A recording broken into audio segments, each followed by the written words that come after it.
ABC, it's Dave here. Time for the letter M as far as the titles. I saw Randy's just a little bit ago, and for me, I had a lot of strong contenders, titles that started with that letter. And yeah, a lot of these are pretty big sellers, starting with the very first one that I could think of, and that's Meet the Beatles. Very much remember when the Beatles came on the Ed Sullivan Show. I think they celebrated, I don't know, like their 60th, 65th anniversary or something like that, not too long ago. But yeah, like I said, I remember them very much on the Ed Sullivan Show when they first appeared. Of course, this has a lot of I Want to Hold Your Hand, and I Saw Her Standing There, This Boy, It Won't Be Long, Hold Me Tight, I Want to Be Your Man. Really classic album. One that really got a lot of teenagers, along with myself, really interested in music.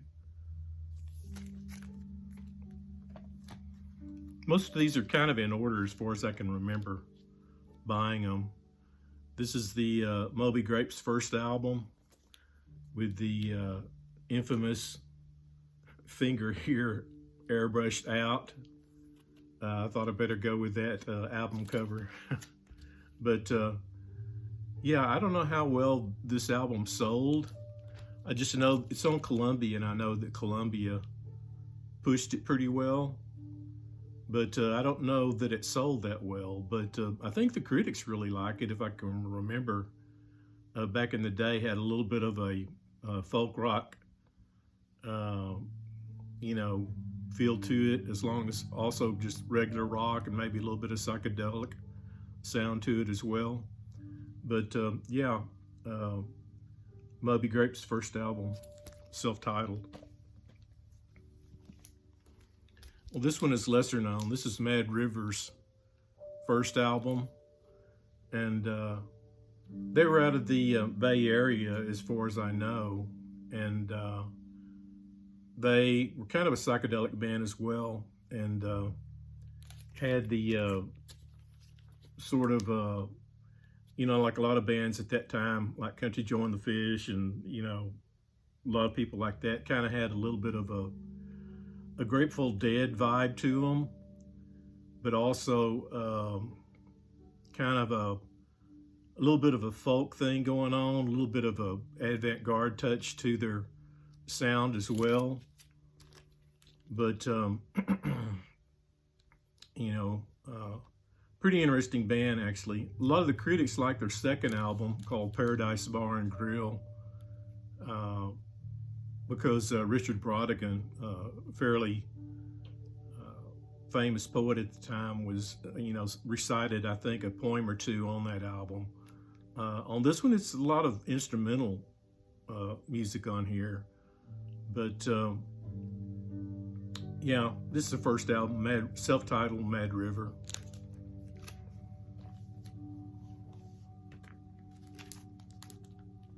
The band's album, Music from Big Pink. I remember reading in Rolling Stone, when this thing came out, and the critics really liked it and pushed it, I thought, and got me to want to hear the album because they were mentioning Bob Dylan and everything. And when I bought it, I didn't like it that much, actually. But after years and years of, here's the family portrait. Now these are all relatives of the band members. And I remember seeing one of the documentaries where it said that Robbie Robertson's mother was really an impetus for all the band members to get them to record and invite them over to her home and whatnot. But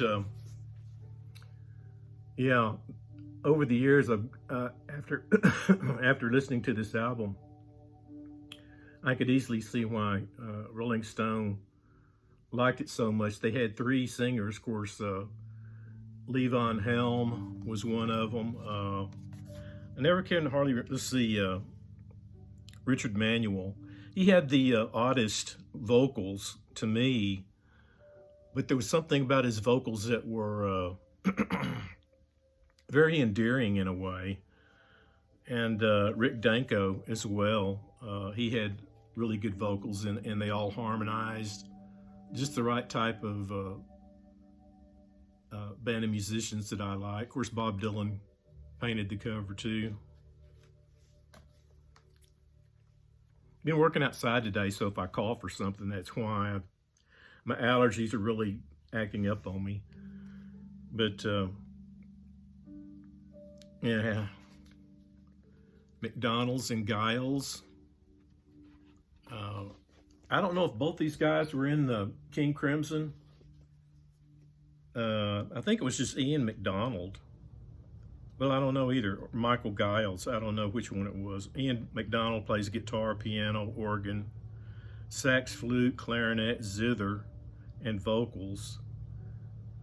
Michael Giles, who's related to Peter Giles, who's on here as well, plays the drums, percussion,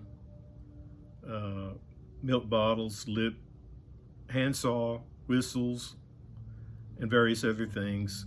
Steve Winwood is on here as well. He plays the organ. And one more guy plays trombone. Interesting sort of a pastel inside gatefold.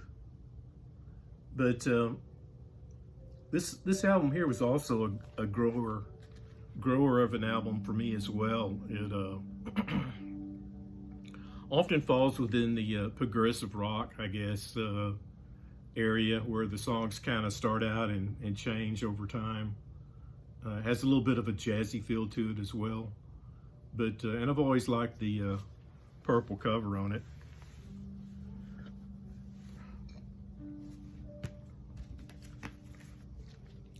Self-titled first Paul McCartney album.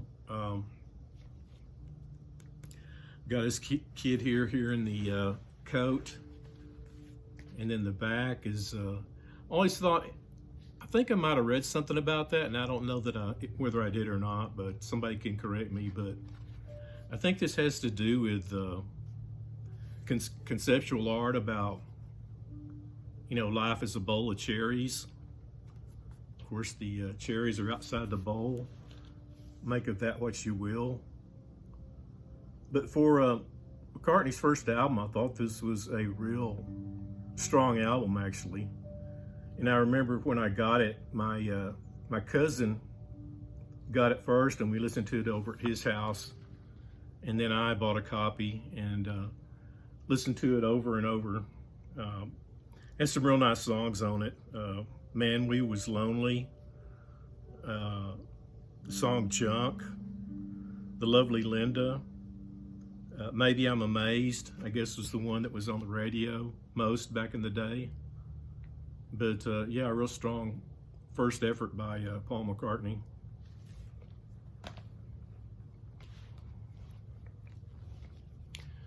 Soundtrack to the movie More that Pink Floyd made.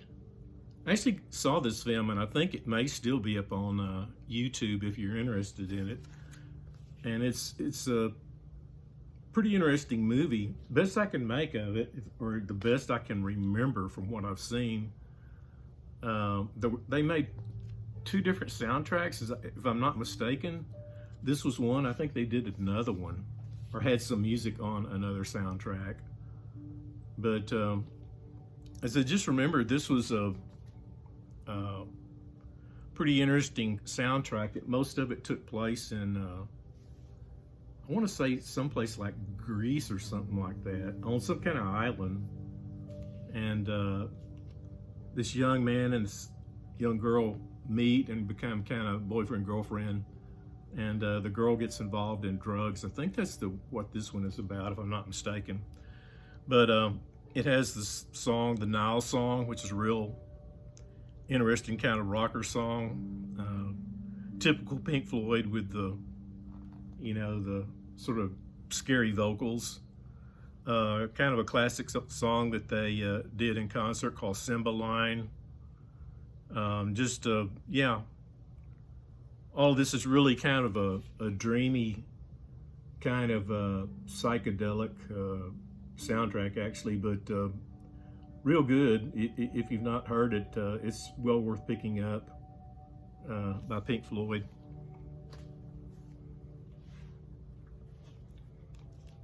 This is another British band, Camel, Mirage.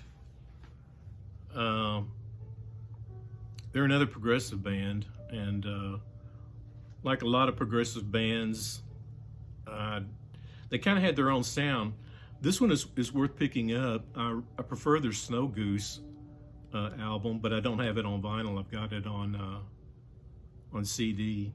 But they do a lot of keyboards, and primarily keyboards and guitar are really predominant in their bands, but not too far different from, say, Pink Floyd. I don't think, but real interesting band. They had, I don't know, like the earlier stuff. This is stuff that I like best, and yeah, this is a good album too.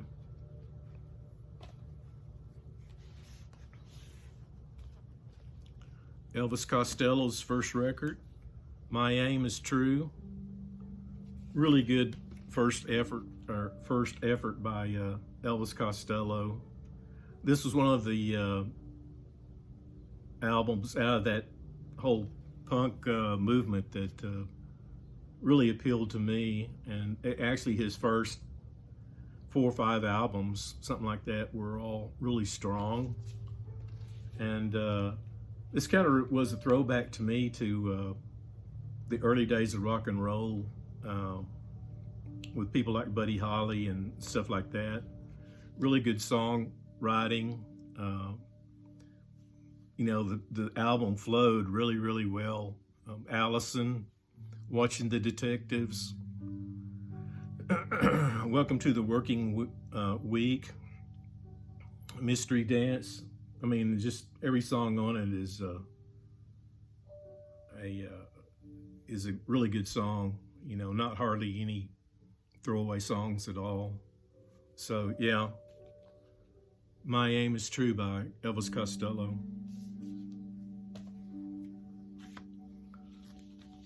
I'm playing some of this in the background. This is Brian Eno's Music for Airports. And it's one of the earliest, 1978, one of the earliest ambient albums that I can remember that came out.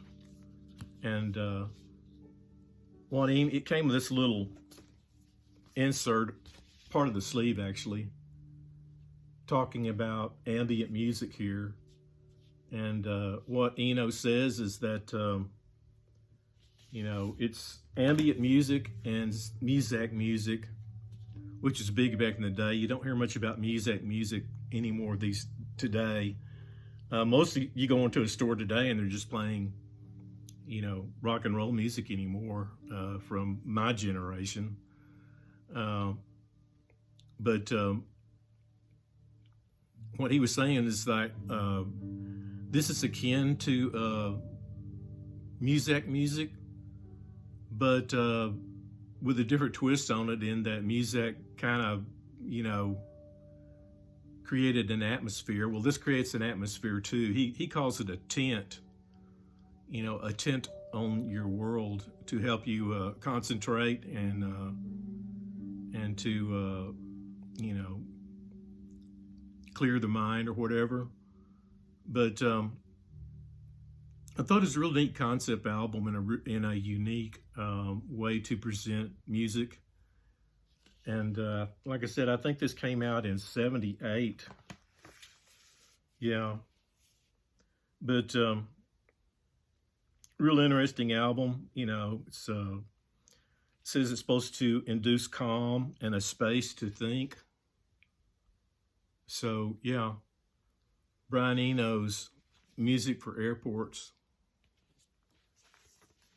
And that's basically it. I could have pulled another 5 or so albums with the letter M. There was a lot to choose from. Like this one here. I used to have this on vinyl, and I kind of wish I had kept it. This is Van Morrison's Moondance. And I was listening to some classic rock radio station here today, and they played the song Into the Mystic. It's a really beautiful song. In fact, the whole, all these songs flow real well too. And it's Stone Me, Moonchild, Crazy Love, Caravan, Into the Mystic. Those songs right there just flow into each other like butter, actually. But yeah, I actually preferred this. I think this is the second Van Morrison album, at least released here in the States. A lot of people like his first album, and I like it too, but I like this one a little bit better. But yeah, another great album if you don't have it. So there you go. I think that's 10 vinyl albums plus the CD. And hope everybody's doing well. Nothing going on here but heat and working in the yard a little bit. When it gets hot, I come back inside. But yeah, we'll see what happens with the letter N. So we'll talk to you later. Enjoy your weekend.